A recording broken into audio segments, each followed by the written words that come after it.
2 Samuel chapter 8, verse 3. David also destroyed the force of Hadadezer, son of the Rehob, king of the Jobah. When Hadadezer marched out to strengthen his control along the Euphrates River, David captures 1,700 charioteers and 20,000 foot soldiers. Then he crippled all but 100 of the chariot horses. When Arameans from Damascus arrived to help Hadadezer, David killed 22,000 of them. Then he placed several army garrisons in Damascus, the Aramean capital, and the Aramean became David's subjects and brought him tribute money. So the Lord gave David victory wherever he went. David brought the gold shield of Hadadezer's officers to Jerusalem, along with a large amount of the bronze from the Hadadezer city of the Teba and Berotai. When King Toi of the Hamath heard that David had destroyed the army of Hadadezer, he sent his son Joram to congratulate David on his success. Hadadezer and Toi had long been enemies, and there have been many wars between them. Joram presented David with many gifts of silver, gold, and bronze. King David dedicated all these gifts to the Lord, along with the silver and gold he had set apart from other nations he had subdued: Edom, Moab, Ammon, Philistia, and Amalek, and from Hadadezer, son of the Rehob, king of the Jobah. So David became very famous after his return. He destroyed 18,000 Amorites in the Valley of Sword.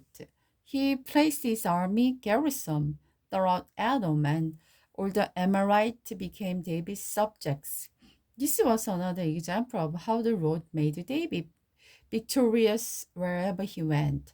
David reigned over all Israel and was fair to everyone. Joab, son of the Jeruas, was commander of the army. Jehoshaphat, son of the Ehud, was the royal historian. Jodak, son of the Ahitop, and the Ahimelech, son of the Abiathar, was the priest. Sarah was the court secretary. Benaniah, son of the Jehoiada, was the captain of the king of the bodyguard. David's sons served as priestly leaders. David's kindness to the Mephibosheth. One day, David began wondering if anyone in Saul's family was still alive, for he had promised Jonathan that he would show kindness to them. He summoned a man named Ziba, who had been one of the Saul's servants. "Are you Ziba?" the king asked. "Yes, sir, I am Ziba," Ziba replied. The king then asked him, "Is anyone still alive from Saul's family? If so, I want to show God's kindness to them in any way I can."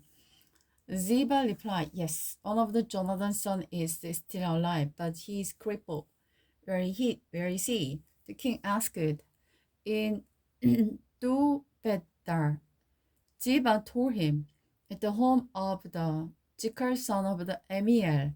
So David sent for him and brought him from Machir's home, and his name was Mephibosheth. He was Jonathan's son and Saul's grandson. When he came to David, he bowed low in the great fear and said, "I'm your servant." But David said, "Don't be afraid. I will ask you to come so that I can be kind to you because of my vow to your father Jonathan. I'll give you all the land that once belonged to your grandfather's soul, and you may live here with me in the palace. Mubibosa fell to the ground before the king.